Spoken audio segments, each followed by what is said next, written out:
Welcome to rhythm of learning. വളരെ important ആയിട്ടുള്ള 3 പ്രധാനപ്പെട്ട ഹോട്ട് ടോപ്പിക്സ് ആണ് ഇന്നത്തെ ക്ലാസ്സിൽ നമ്മൾ പഠിക്കുന്നത്. അതിൽ ആദ്യം തന്നെ പഠിക്കുന്നത് എന്താണെങ്കിൽ ബ്രിട്ടീഷുകാർ ഇന്ത്യയിൽ നടപ്പിലാക്കിയ ചില നികുതി നയങ്ങളെ കുറിച്ച് ചോദിക്കാറുണ്ട്. ആ നികുതി നയങ്ങളുടെ പ്രത്യേകത എന്താണ്, എന്നാണ് നടപ്പിലാക്കിയത്, ആരാണ് നടപ്പിലാക്കിയത് എന്നൊക്കെ ചോദിക്കാറുണ്ട്. അപ്പൊ ആ നികുതി നയങ്ങളെ കുറിച്ചാണ് നമ്മൾ പഠിക്കുന്നത്.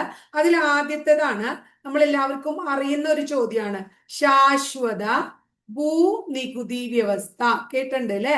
ശാശ്വത ഭൂനികുതി വ്യവസ്ഥയെ കുറിച്ച്. എന്താണ് ശാശ്വത ഭൂനികുതി വ്യവസ്ഥ? അതായത് ഭൂവുടമകളായിരുന്ന സെമീന്ദാർമാർ ബ്രിട്ടീഷുകാർക്ക് വേണ്ടി ഉയർന്ന നിരക്കില് നികുതി പിരിച്ചിരുന്നതിനെയാണ് ശാശ്വത ഭൂനികുതി വ്യവസ്ഥ എന്ന് പറയുന്നത്. വിളവിലെ എന്തെങ്കിലുമൊക്കെ ഏറ്റക്കുറച്ചിലുകൾ ഉണ്ടെങ്കിലും അത് പരിഗണിക്കാതെ നിശ്ചയിച്ച തുക കർഷകർ നിർബന്ധമായും നികുതിയായി നികുതിയായിട്ട് നൽകണമായിരുന്നു. അപ്പൊ എന്താണ് ഇത്? ആരാണ് പിരിച്ചിരുന്നത്? അത് ആദ്യം മനസ്സിലാക്കുക. സെമീന്ദാർമാരാണ് പിരിച്ചിരുന്നത്. സെമീന്ദാർമാർ ആർക്ക് വേണ്ടി പിരിച്ചിരുന്നു? ബ്രിട്ടീഷുകാർക്ക് വേണ്ടി പിരിച്ചിരുന്നു.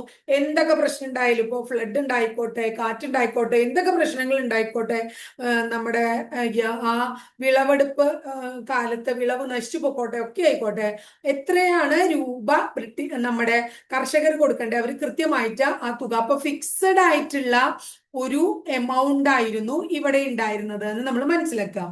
ശാശ്വത ഭൂനികുതി വ്യവസ്ഥ നടപ്പിലാക്കിയത് 1793 ആരാണ്? കോൺവാലിസ് പ്രഭുവാണ്. ആരാണ്? കോൺവാലിസ് പ്രഭു. അപ്പൊ കോൺവാലിസ് പ്രഭു ആണ് ശാശ്വത ഭൂനികുതി വ്യവസ്ഥ നടപ്പിലാക്കിയത്. എവിടെയൊക്കെ? ബംഗാൾ, അതുപോലെ തന്നെ ബീഹാർ, അതുപോലെ തന്നെ ഒഡീഷ. ബംഗാൾ, ബീഹാർ, ഒഡീഷ തുടങ്ങിയ സ്ഥലങ്ങളിലാണ് ഇത് നടപ്പിലാക്കിയിരുന്നത്. അപ്പൊ ഇത്രയും കാര്യങ്ങൾ ക്ലിയർ ആയില്ലേ ശാശ്വത ഭൂനികുതി വ്യവസ്ഥയെ കുറിച്ച്? അടുത്തത് റയറ്റ് വാരി സംവിധാനം, റയറ്റ് വാരി സിസ്റ്റം. ആദ്യത്തെ ശാശ്വത ഭൂനികുതിയാണ്. രണ്ടാമത്തത് റൈറ്റ് വാരിയാണ്. ഇതില് നേരത്തെ ഭൂവുടമകൾ ആരായിരുന്നു? സെമീന്ദാർമാരായിരുന്നു. ഇവിടെ ഭൂവുടമകൾ ആരാണ്? കർഷകരാണ്. ഭൂവുടമകൾ ആരാണ്? കർഷകരാണ്. ബ്രിട്ടീഷുകാർ കർഷകരിൽ നിന്ന് നേരിട്ട് നികുതി പിരിച്ചു. കർഷകരിൽ നിന്ന് നേരിട്ട് നികുതി പിരിച്ചു. നികുതി നൽകുന്നതിൽ വീഴ്ച വരുത്തിയാൽ കർഷകരുടെ ഭൂമി ആരേറ്റെടുക്കും? ബ്രിട്ടീഷുകാർ ഏറ്റെടുക്കും. അങ്ങനെയായിരുന്നു റൈറ്റ് വാരി സമ്പ്രദായം. ഇത് എവിടെയാണ്? ദക്ഷിണേന്ത്യ, ദക്ഷിണേന്ത്യയിലും അതുപോലെ തന്നെ ഡക്കാൻ പ്രദേശങ്ങളിലുമാണ് ഈ സംവിധാനം ഉണ്ടായിരുന്നത്. ഏർപ്പാടാക്കിയത് 1820 ആരൊക്കെ ചേർന്നാണ്? ഒരാള് തോമസ് മൺറോ. ആരാണ്? Thomas Munro. അടുത്തത് Alexander Read. Alexander Read. Alexander റീഡും തോമസ് മൺറോയും ചേർന്ന് 1820 ദക്ഷിണേന്ത്യയിലും ഡക്കാൻ പ്രദേശങ്ങളിലും നടപ്പിലാക്കിയ ഭൂനികുതി സമ്പ്രദായമാണ് റൈറ്റ് വാരി. കർഷകര് ആണ് ഭൂവുടമകള്. അവരിൽ നിന്ന് നേരിട്ട് നികുതി ബ്രിട്ടീഷുകാർ പിരിച്ചു. ഭൂനികുതി കൊടുക്കാത്ത പക്ഷം ഭൂമി ബ്രിട്ടീഷുകാരുടെ കീഴിലാവും. അടുത്ത സംവിധാനത്തിന്റെ പേര് മഹൽവാരി സംവിധാനം എന്നാണ്. മഹൽവാരി സമ്പ്രദായം എന്താണ്? ഒരു ഗ്രാമം മൊത്തമായിട്ടാണ്, ഗ്രാമത്തെ ഒരു യൂണിറ്റ് ആയിട്ട് കണക്കാക്കി അതിൽ നിന്നാണ്, ഗ്രാമത്തിൽ നിന്ന് മൊത്തമായിട്ടാണ് എന്ത് ചെയ്തത്? നികുതി പിരിച്ചിരുന്നത്. ഈ ഗ്രാമം നികുതി വീഴ്ച വരുത്തിയാൽ ആ ഗ്രാമം തന്നെ എന്തിനോട് കൂട്ടിച്ചേർക്കും? ബ്രിട്ടീഷ് ഇന്ത്യയോട് കൂട്ടിച്ചേർക്കും. അപ്പൊ ഒരു ഗ്രാമം മുഴുവൻ ആർക്ക് കിട്ടി? ബ്രിട്ടീഷുകാർക്ക് കിട്ടിയില്ലേ? ഇത് ആരാണ് കൊണ്ടുവന്നത്? Halt McKinsey. ഹോൾട്ട് മെക്കൻസി എന്ന് പറയുന്ന ആളാണ് കൊണ്ടുവന്നത്. അത് ഉത്തരേന്ത്യ, മധ്യേന്ത്യ, എവിടേക്കാണ്? ഉത്തര മധ്യ ഇന്ത്യകളിലും അതുപോലെ തന്നെ പഞ്ചാബിലുമാണ് ഈ സംവിധാനം നടപ്പിലാക്കിയിരുന്നത്. 1822 അപ്പൊ ആദ്യം ശാശ്വത ഭൂനികുതി വ്യവസ്ഥയില് സെമീന്ദാർമാരായിരുന്നു നികുതി പിരിച്ചിരുന്നത്. സെമീന്ദാർമാരായിരുന്നു ഭൂവുടമകള്. കർഷകര് പണിയാൻ കൊടുക്കും അവർക്ക്, എന്നിട്ട് അവരിൽ നിന്ന് നികുതി പിരിക്കും. നികുതി പിരിച്ചിട്ട് എന്താ, ഒരു ഫിക്സഡ് ആയിട്ടുള്ള നികുതി, എന്ത് പ്രശ്നം ഉണ്ടെങ്കിലും അത് കൊടുക്കണം. 1793 കോൺവാലിസ് പ്രഭുവാണ് കൊണ്ടുവന്നത് ബംഗാൾ, ബീഹാർ, ഒഡീഷയില് അല്ലെ. റൈറ്റ് വാരി അതില് കർഷകരാണ് ഭൂവുടമകള്. കർഷകരിൽ നിന്ന് നേരിട്ട് ഭൂമി പിരിക്കും. ഭൂമി തന്നെ ആരുടെ കീഴിലാവും? ബ്രിട്ടീഷുകാരുടെ കീഴിലാവും നികുതി കൊടുത്തില്ലെങ്കിൽ. ദക്ഷിണേന്ത്യയിലും ഡെക്കാനിലൊക്കെ ആയിരുന്നു ഈ പരിപാടി ഉണ്ടായിരുന്നു. 1820 അത് കൊണ്ടുവന്നേ. തോമസ് മൺട്രോയും അലക്സാണ്ടർ റീഡും കൂടിയാ കൊണ്ടുവന്നേ. മഹൽവാരി സംവിധാനം ഒരു ഗ്രാമത്തിലാണ് നികുതി പിരിക്കുന്നതാണ്. ഇത് ഗ്രാമം മൊത്തം നികുതി കൊടുത്തില്ലെങ്കിൽ ബ്രിട്ടീഷ് ഇന്ത്യയോട് ആ ഗ്രാമം തന്നെ കൂട്ടിച്ചേർക്കും. ഉത്തര മധ്യ ഇന്ത്യകളിലും പഞ്ചാബിലുമാണ് ഈ സംവിധാനം ഉണ്ടായിരുന്നത്. അടുത്തത് ഹോൾട്ട് മക്കൻസി ആണത് കൊണ്ടുവന്നതെന്ന് മനസ്സിലാക്കുക. 1822 അത് കൊണ്ടുവന്നത്. ഇനി അടുത്ത വളരെ ഇമ്പോർട്ടന്റ് ആയിട്ടുള്ള ഒരു ടോപ്പിക് എന്താണെന്ന് വെച്ചാല് നമ്മളോട് ചോദിക്കാറുണ്ട് ഇന്ത്യയിലെ മേജർ പോർട്ടുകളെ കുറിച്ച്. അപ്പൊ ആ മേജർ പോർട്ടുകളില് കിഴക്കൻ തീര തുറമുഖങ്ങള്, പടിഞ്ഞാറൻ തീര തുറമുഖങ്ങള് ഇതെന്നൊക്കെ പറഞ്ഞ് ചോദിക്കാറുണ്ട്. അപ്പോ നമ്മൾ മനസ്സിലാക്കേണ്ടത് ഏറ്റവും കൂടുതൽ മേജർ പോർട്ട് ഉള്ളത് തമിഴ്നാട്ടിലാണ് എന്ന് നമ്മൾ ആദ്യം മനസ്സിലാക്കാം. തമിഴ്നാട്ടിൽ തന്നെ 3 പ്രധാനപ്പെട്ട മേജർ പോർട്ടുകൾ ഉണ്ട് എന്ന് മനസ്സിലാക്കണം. എത്ര ഉണ്ട്? 3 മേജർ പോർട്ടുകളാണുള്ളത്. തമിഴ്നാട്ടിലെ 3 മേജർ പോർട്ടുകൾ: ഒന്ന് VO Chidambaranar, VO Chidambaranar port. അടുത്തത് ചെന്നൈ പോർട്ട്. അടുത്തത് കാമരാജർ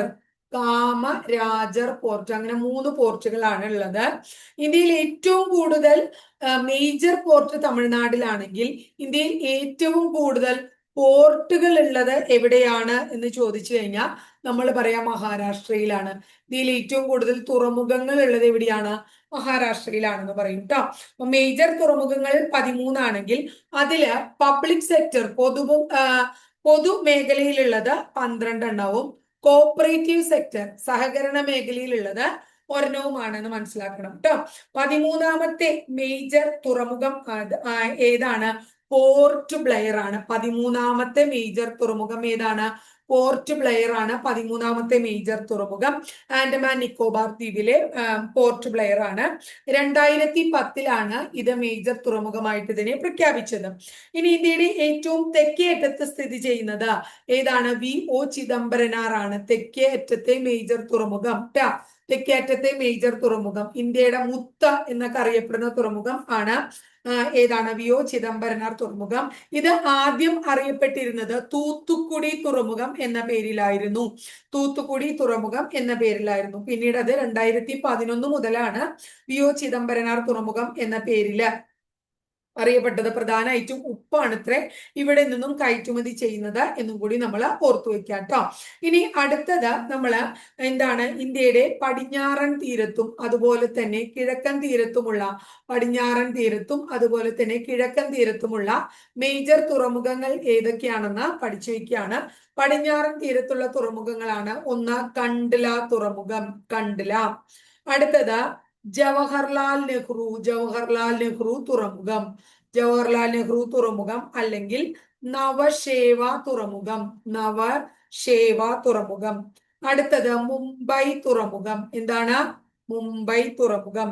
അടുത്തത് മോർമുഗാവോ തുറമുഖം. ഏതാണ്? മോർമുഗാവോ തുറമുഖം. അടുത്തത് മംഗലാപുരം തുറമുഖം. അടുത്തത് കൊച്ചിൻ തുറമുഖം. ഇതൊക്കെ തന്നെ പടിഞ്ഞാറൻ തീര തുറമുഖങ്ങളാണെങ്കിൽ കിഴക്കൻ തീര തുറമുഖങ്ങളാണ്: ഒന്ന് തൂത്തുക്കുടി. അടുത്തത് എണ്ണോർ തുറമുഖം. അടുത്തത് ചെന്നൈ തുറമുഖം. അടുത്തത് വിശാഖപട്ടണം തുറമുഖം. അടുത്തത് മസൂളിപ്പട്ടണം തുറമുഖം. അടുത്തത് കൊൽക്കത്ത തുറമുഖം. അടുത്തത് പാരദ്വീപ് തുറമുഖം. ഇതാണ് പാരദ്വീപ് തുറമുഖം ട്ടോ. അതില് കൽക്കത്ത തുറമുഖത്തിന് പുതിയ പേര് വന്നിട്ടുണ്ട്, അതൊന്ന് ഓർത്തു വെക്കുക. ശ്യാമപ്രസാദ് മുഖർജി തുറമുഖം എന്നറിയപ്പെടുന്നത് ഏതാണ്? കൽക്കത്ത തുറമുഖമാണ്. അപ്പോ മേജർ തുറമുഖങ്ങൾ ഏതൊക്കെ തീരങ്ങളിലായിട്ട് കാണപ്പെടുന്നു എന്നുള്ളതാണ് നമ്മൾ ഇവിടെ പഠിച്ചത്. ഇനി അടുത്ത് നമ്മൾ പഠിക്കാൻ പോണ വളരെ ഇമ്പോർട്ടന്റ് ആയിട്ടുള്ള ഒരു പോയിന്റ് എന്ന് പറയുന്നത് ഇന്ത്യയില് പഞ്ചായത്തി രാജുമായിട്ട് ബന്ധപ്പെട്ട സുപ്രധാന കമ്മിറ്റികൾ ഏത് എന്നാണ്. അപ്പൊ പഞ്ചായത്തി രാജുമായി ബന്ധപ്പെട്ട കമ്മിറ്റികൾ ഏതാ എന്ന് പരീക്ഷയ്ക്ക് ചോദിച്ച് കാണുന്നുണ്ട്. അപ്പൊ ആ കമ്മിറ്റികളാണ് നമ്മൾ പഠിക്കുന്നത്, പഞ്ചായത്തി രാജ് കമ്മിറ്റികൾ. അതില് ഓരോ കമ്മിറ്റികളും നമ്മൾ പഠിക്കണം. ഏതാണ് ആദ്യത്തെ committee? Balwant Rai Mehta committee. Balwant Rai Mehta, Balwant Rai Mehta committee. Balwant Rai Mehta panchayat രാജുമായിട്ട് റിലേറ്റഡ് ആയിട്ടുള്ള കമ്മിറ്റിയാണ്. 1957 നിലവിൽ വന്നു. എന്താണ് ഈ കമ്മിറ്റിയുടെ പ്രധാന ശുപാർശ? ത്രിതല പഞ്ചായത്തി രാജ്, ത്രിതല പഞ്ചായത്തി രാജ്, ത്രിതല പഞ്ചായത്തി രാജ് ആണ് ബൽവന്ത് റായ് മേത്ത കമ്മിറ്റിയുടെ പ്രധാനപ്പെട്ട ശുപാർശ. അതായത് അവര് എന്താണ്, ഒന്ന് ജില്ലാ പരിഷത്ത് ട്ടോ, ജില്ലാ പരിഷത്ത്, ജില്ലാ തലത്തിൽ ജില്ലാ പരിഷത്ത്, ബ്ലോക്ക് തലത്തിൽ പഞ്ചായത്ത് സമിതി, പഞ്ചായത്ത് സമിതി, പഞ്ചായത്ത് സമിതി, അതുപോലെ തന്നെ വില്ലേജ് തലത്തിൽ ഗ്രാമപഞ്ചായത്ത്. ഇങ്ങനെ 3 രീതിയിലുള്ള ഒരു സംവിധാനമാണ് ആര് ശുപാർശ ചെയ്തത്? ബൽവന്ത് റായ് മേത്ത ശുപാർശ ചെയ്തത്. ഈ കമ്മിറ്റിയുടെ ശുപാർശകൾ national development council, national development council അഥവാ NDC 1958 അംഗീകരിക്കുകയുണ്ടായി. ശുപാർശ 1958 ഏപ്രിൽ മാസം 1-ാം തീയതി നിലവിൽ വന്നു. അടുത്ത കമ്മിറ്റിയുടെ പേരാണ് എന്താണ്, അടുത്തൊരു കമ്മിറ്റി നിലവിൽ വന്നു 1963. അതിന്റെ പേര് സന്താനം കമ്മീഷൻ എന്നാണ്. സന്താനം കമ്മീഷൻ, സന്താനം കമ്മീഷൻ നിലവിൽ വന്നത് 1963. സന്താനം കമ്മീഷൻ പഞ്ചായത്ത് രാജ് സംവിധാനത്തിന്റെ ധനകാര്യപരമായിട്ടുള്ള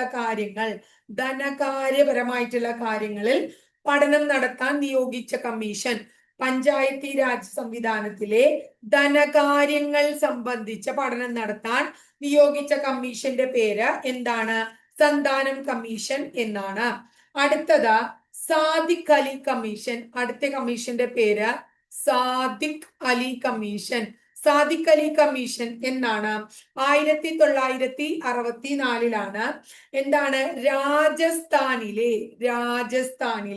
പഞ്ചായത്തി രാജ് സംവിധാനത്തിനുണ്ടായ പരാജയ കാരണത്തെ കുറിച്ച് അന്വേഷിക്കാൻ നിയമിക്കപ്പെട്ട കമ്മീഷനാണ് സാദിഖ് അലി കമ്മീഷൻ. ഏതാണ്? സാദിഖ് അലി കമ്മീഷൻ.